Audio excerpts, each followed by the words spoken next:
চট্টগ্রামের সাতকানিয়া কেরানীহাট ব্যবসায়ীদের কাছে চাঁদা দাবি ও হত্যার হুমকি ব্যবসা প্রতিষ্ঠানে আগুন দেওয়ার প্রতিবাদে সংবাদ সম্মেলন করেছেন কেরানীহাট প্রগতিশীল ব্যবসায়ী সমবায় সমিতির নেতৃবৃন্দ। সকালে সমিতির কার্যালয়ে এই সংবাদ সম্মেলন অনুষ্ঠিত হয়।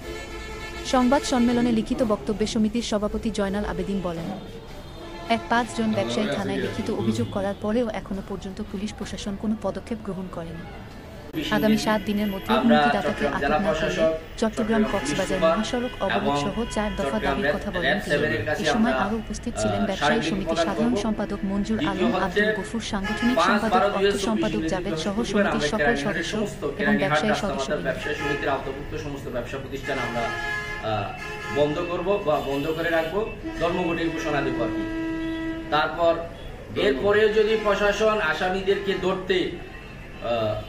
ধরতে না পারে তাহলে আমরা 10-12-2024 ইংরেজি মঙ্গলবার মহাসড়ক অবরোধ কর্মসূচি রাখছি। আমরা দোকানপাট বন্ধ রেখে মহাসড়কে সমস্ত ব্যবসায়ীর অবস্থান করব।